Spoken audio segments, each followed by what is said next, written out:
अगला अभ्यास है अधोलिखित वाक्येषु निर्देशानुसारम परिवर्तनम कुरुत, अर्थात नीचे लिखे हुए वाक्यों में निर्देशानुसार, निर्देश के अनुसार परिवर्तन करना है।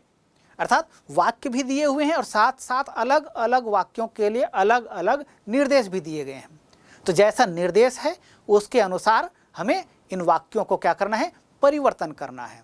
यथा, जैसे, एक उदाहरण दिया, प्रतिप्रियमिच्छन्ति राजानः, यह वाक्य है और इस वाक्य को क्या करना है, यहाँ पर कोष्टक में दिया हुआ है, क्या दिया, एक वचने, अर्थात यह जो वाक्य है प्रतिप्रियमिच्छन्ति राजानः, इसको एक वचन में परिवर्तित करना है। तो देखिए दो चीजें आपको देखना है, आप उस वाक्य में कर्ता का वचन क्या है इसको देख लीजिए और क्रिया का वचन क्या है इसको देख लीजिए।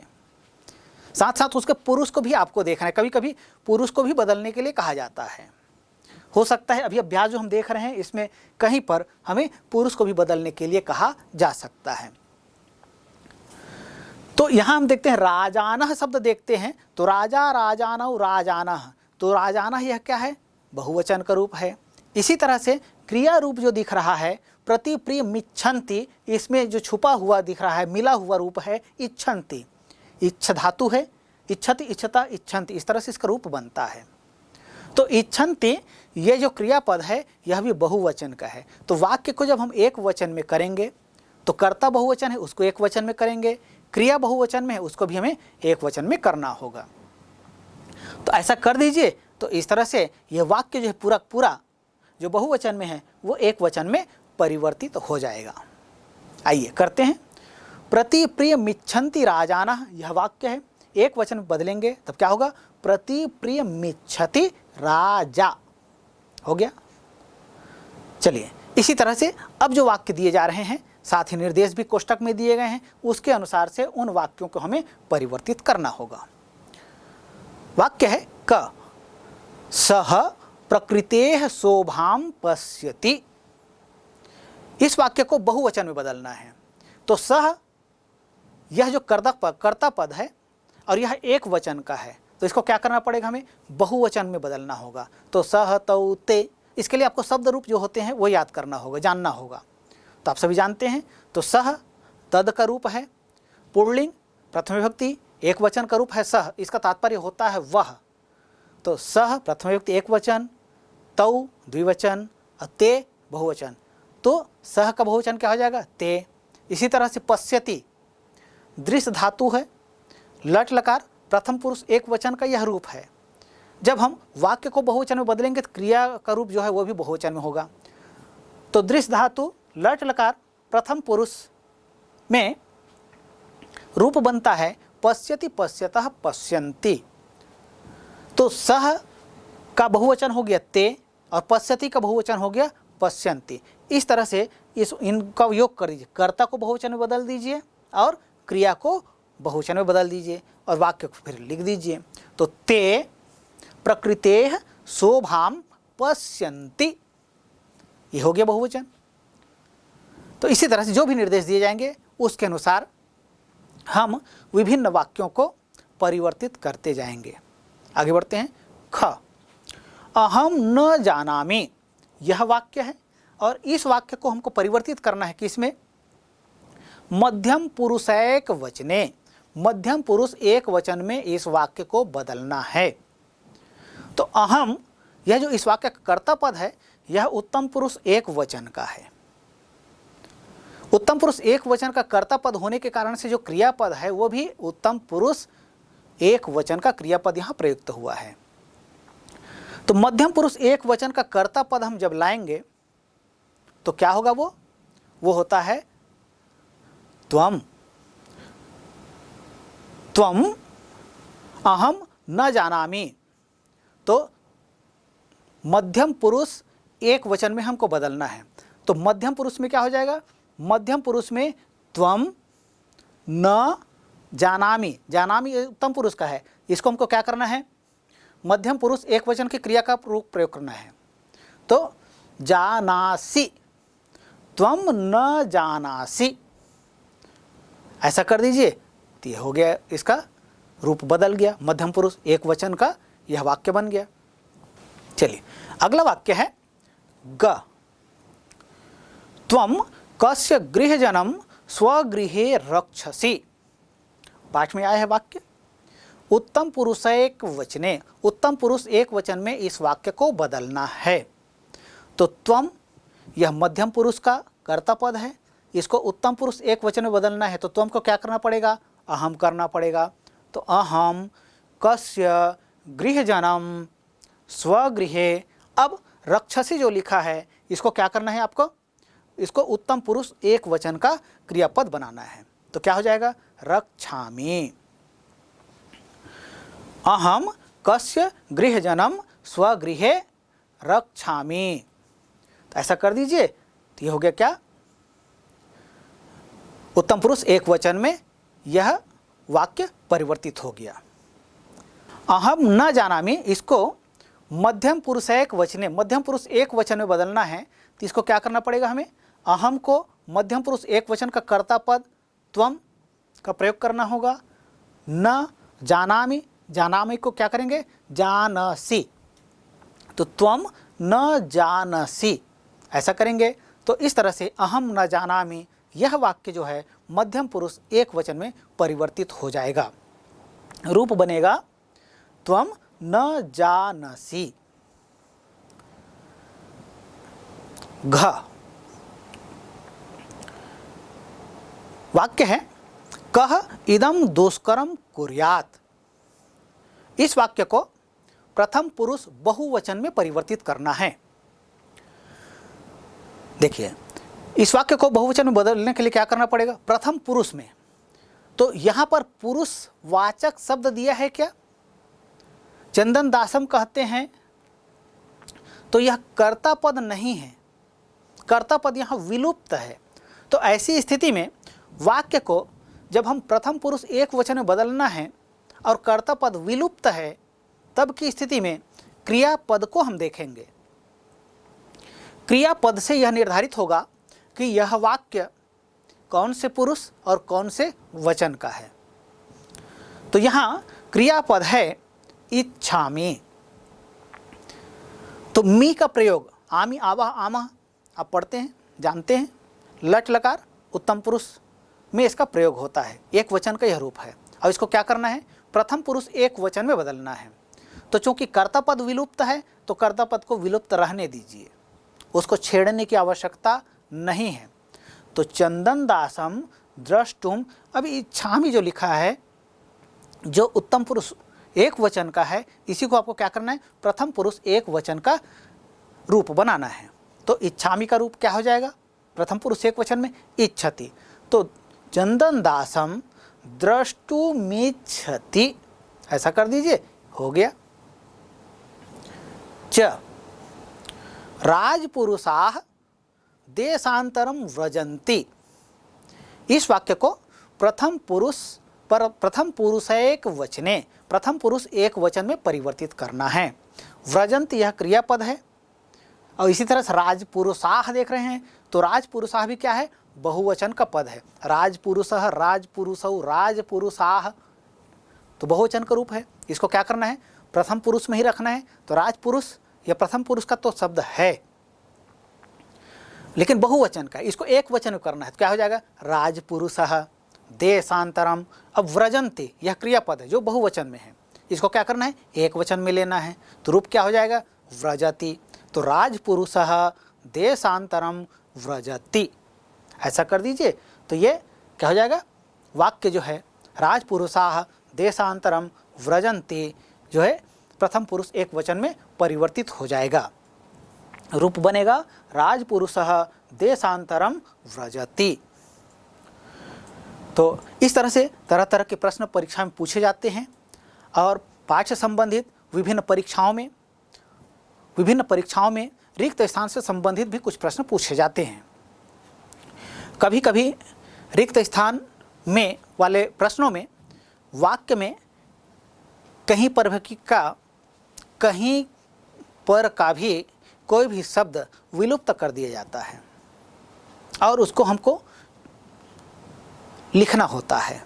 तो कभी इसके लिए विकल्प दिया जाता है और कभी विकल्प नहीं भी दिए जाते हैं। तो पाठ को यदि हम भली भांति पढ़े हैं, जाने हैं, अध्ययन किए हैं, तो विकल्प नहीं भी दिए हैं तब भी हम उनका रूप पाठ के आधार पर भर सकते हैं, या यदि विकल्प दिया है तो हमारे लिए सरल हो जाता है। तो आपको यह देखना होगा कि वहाँ पर कौन सी विभक्ति का, कौन से वचन का रूप प्रयुक्त होगा। यहाँ अभ्यास में देखते हैं, कोष्ठकेषु दत्तयोः पदयोः शुद्धम विकल्पम विचित्य रिक्त स्थानानि पूरयत। कोष्ठकेषु, कोष्ठकों में, दत्तयोः दिए गए, पदयोः पदों में से, शुद्धम विकल्पम सही विकल्प, विचित्य चुन कर, रिक्त स्थानानि पूरयत रिक्त स्थानों की पूर्ति कीजिए, ये कहा गया। देखिए, निर्देशों को समझना आवश्यक है। निर्देशों को यदि हम भली भांति समझ पाएंगे तब निश्चित रूप से हम सही उत्तर दे सकते हैं। तो यहाँ कोष्ठक में जो विकल्प दिए गए हैं, अलग अलग विकल्प दिए हुए हैं, उनमें से एक विकल्प सही है, उस सही विकल्प को चुन करके हमें रिक्त स्थान की पूर्ति करना है। एक चीज़ ध्यान रखिएगा, परीक्षा में जब इस तरह के प्रश्न पूछे जाते हैं तो कुछ बच्चों के द्वारा केवल रिक्त स्थान पर जो शब्द आता है केवल उसको बस लिख देते हैं। इतना करने से काम नहीं चलेगा। आपको रिक्त स्थानों की पूर्ति करने के लिए कहा गया, तो वाक्य को आपको पूरा लिखना है और जहाँ पर वह रिक्त स्थान है वहाँ पर जो उचित शब्द आता है उसको आपको लिखते हुए वाक्य को पूरा करना है, तब आप पूरे अंक के भागीदार बनेंगे। आइए प्रश्नों की ओर बढ़ते हैं।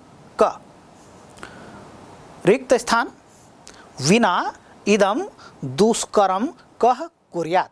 फिर कोष्ठक में दिया है चंदनदासस्य चंदनदासेन। अब यहाँ पर प्रयोग किसका होगा? तो विना लिखा है, तो विना योगे तृतीया, तो तृतीय विभक्ति से युक्त पद का प्रयोग यहाँ होना चाहिए। तो विकल्प जो दिया है उसमें से कोई सा शब्द है क्या? तो देखते हैं, हाँ, चंदनदासेन, यह जो शब्द है यह तृतीय विभक्ति युक्त है, इसलिए हम उसके साथ में इस वाक्य को पूर्ति करेंगे। तो चंदनदासेन विना इदम दुष्करम कह कुर्यात्। चंदनदास के बिना इस दुष्कर कार्य को कौन कर सकता है? ऐसा। आगे ख, पुनः रिक्त स्थान इदम वृत्तांतम निवेदयामि। गुरवे और गुरोह ये दोनों पद कोष्ठक में लिखे हुए हैं। अब यहाँ हमको देखना है कि कौन सा शब्द का प्रयोग किया जाना चाहिए। तो इदम वृत्तांतम निवेदयामि, इस वृत्तांत को निवेदन करता हूँ। गुरवे या गुरोह, तो आपको ये देखना होगा क्या कि गुरवे, गुरु के लिए, इदम वृत्तांतम निवेदयामि, तो गुरवे इदम वृत्तांतम निवेदयामि, ऐसा। ग, आर्यस्य रिक्त स्थान अखंडिता में वाणिज्या। कोष्ठक में जो शब्द दिए हुए हैं वे हैं प्रसादात और प्रसादेन। आर्यस्य प्रसादेन अखंडिता में वाणिज्या, ये चंदनदास का कथन है। तो आर्य के प्रभाव से मेरा व्यापार बाधा रहित है, तो यहाँ पर शब्द प्रयुक्त होगा रिक्त स्थान में प्रसादेन। घ, अलम रिक्त स्थान, फिर कोष्ठक में शब्द दिया गया है कलहेन कलहात। तो अलम योगे तृतीया, अर्थात तृतीय विभक्ति का योग अलम के योग में होता है। तो अलम निषेधवाचक अव्यय पद है, तो अलम कलहेन, कलह से बचो या कलह मत करो। तो यहाँ पर शब्द आएगा क्या? कलहेन। ग, वीरः रिक्त स्थान बालम रक्षति। शब्द दिया गया है सिंहेन और सिंहात। तो वीरः सिंहात बालम रक्षति। रक्ष योगे पंचमी, अर्थात रक्ष शब्द के योग में पंचमी व्यक्ति का प्रयोग होता है। तो वीरः सिंहात बालम रक्षति। वीर जो है सिंह से बालक की रक्षा करता है। च खाली स्थान रिक्त स्थान। भीतः मम भ्राता सोपानात् अपतत। कोष्टक में दिया हुआ शब्द है कुक्कुरेण कुक्कुरात। तो भीतः भय या डर के अर्थ में पंचमी व्यक्ति का प्रयोग किया जाता है, इसलिए यहाँ पर जो उत्तर होगा वो पंचमी भक्ति युक्त पद होना चाहिए। तो यहाँ जो पद दिए गए हैं कुक्कुरेण, इसमें तृतीय विभक्ति है और कुक्कुरात में पंचमी विभक्ति है, इसलिए उत्तर क्या होगा कुक्कुरात। तो कुक्कुरात भीतः मम भ्राता सोपानात् अपतत, अर्थात कुक्कुर से डरा हुआ मेरा भाई सीढ़ी से, सोपान कहते हैं सीढ़ी को, तो सीढ़ी से गिर गया या गिर पड़ा। अगला प्रश्न है 6। छात्राः रिक्त स्थान प्रश्नं पृच्छति आचार्यम आचार्येण। यहां प्रश्न क्या होगा? छात्राः, ध्यान दीजिएगा, बच्चा जो है आचार्य को प्रश्न पूछता है। शिक्षक जो है बच्चों से जब प्रश्न करते हैं वो अलग प्रश्न होता है, लेकिन बच्चे अपनी जिज्ञासा शांत करने के लिए आचार्य से या गुरु से प्रश्न करते हैं। तो इसलिए छात्राः आचार्यम प्रश्नम पृच्छति। छात्र आचार्य को प्रश्न पूछते हैं या आचार्य छात्र से प्रश्न करते हैं। अगला अभ्यास है अधोदत्तम मंजुषातः समुचित पदानि गृहीत्वा विलोम पदानि लिखत। अर्थात यहाँ मंजुषा में एक खंड बना दिया गया है और उस खंड में कुछ शब्द दिए हुए हैं। इन शब्दों से, इसी को खंड जो बना गया है इसको कहा जाता है मंजुषा। तो इस खंड से समुचित पदानि गृहीत्वा, उचित पद को चुनकर विलोम पदानि लिखत, विलोम पद लिखिए। किसके? अधोदत्तम, नीचे दिए हुए कुछ पद हैं, उन पदों के विलोम पद इस खंड से, इस मंजुषा से चयन करके हमें लिखना है। तो खंड में कौन कौन से शब्द दिए हुए हैं?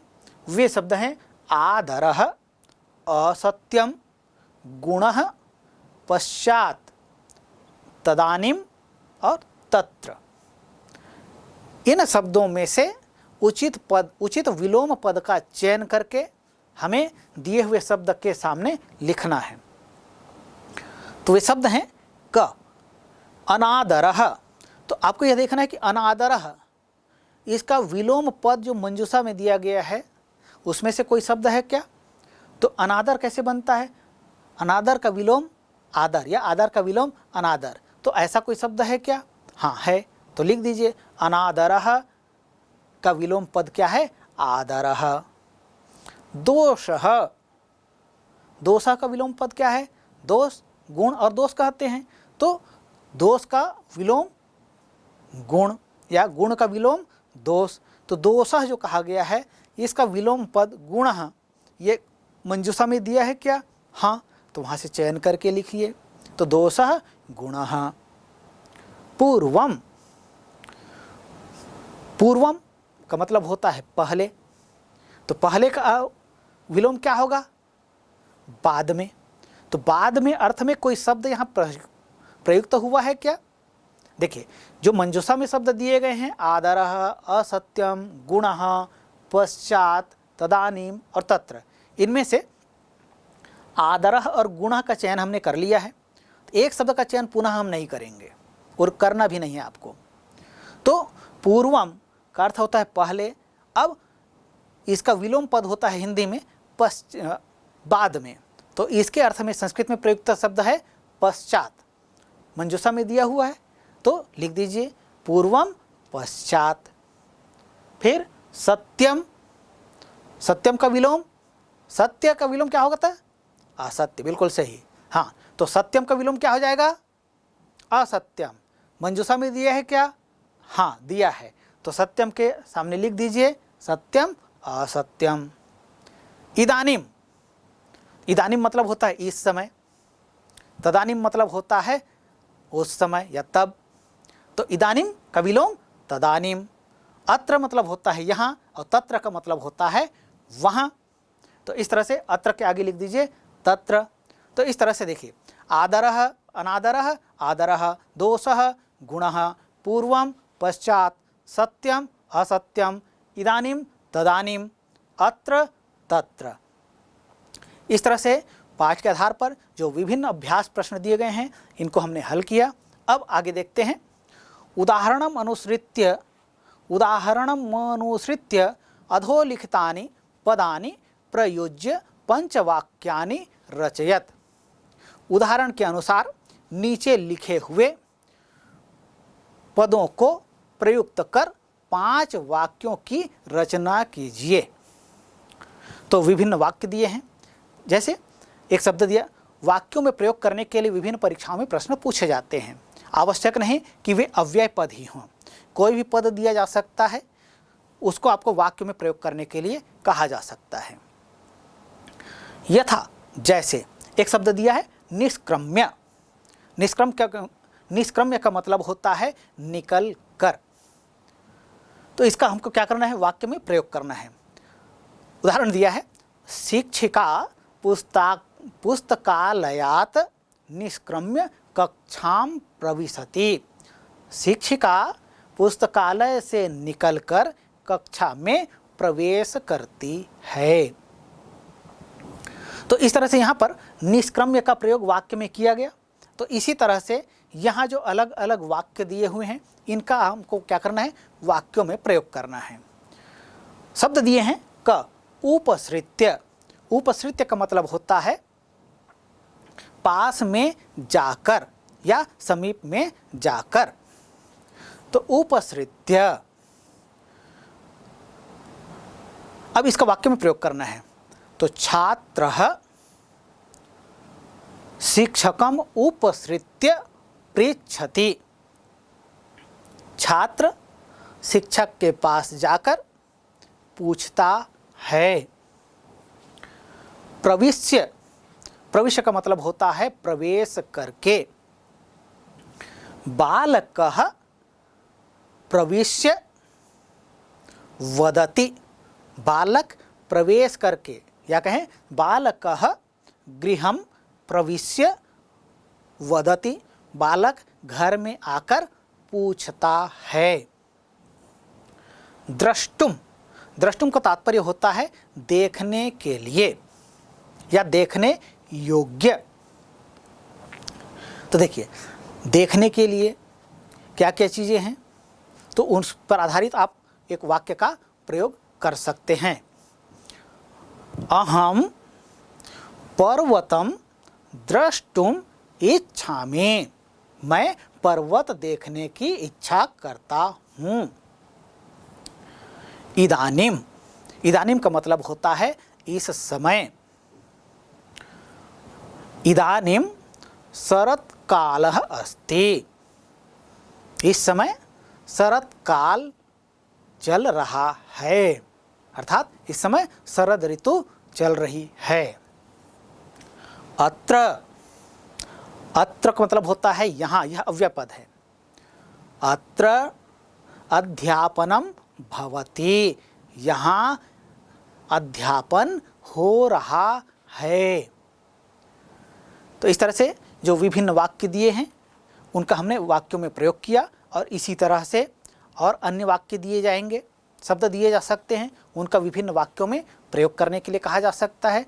तो प्यारे बच्चों, अभी हमने यह जो पाठ पढ़ा, प्राणेभ्योऽपि प्रियः सुहृद, इस पाठ के आधार पर ये जो अभ्यास के प्रश्न अभी हमने हल किया, ये एक नमूने मात्र हैं। ऐसे ही तरह तरह के प्रश्न विभिन्न परीक्षाओं में पूछे जा सकते हैं।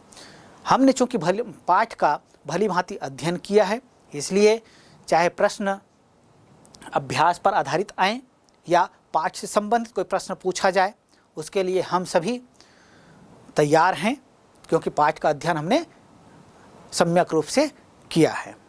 तो निश्चित रूप से आपने इस पाठ को समझा और पढ़ा, और पाठ का जो उद्देश्य है, पाठ से जो मिलने वाली शिक्षा है, इसको भी हमने देखा, और साथ ही संस्कृत के काव्यों में किस तरह से नाट्यांश हैं या नाटक आदि की रचना संस्कृत महाकाव्य में, संस्कृत में किया गया है, इसके विषय में हमने इस पाठ के माध्यम से परिचय प्राप्त किया।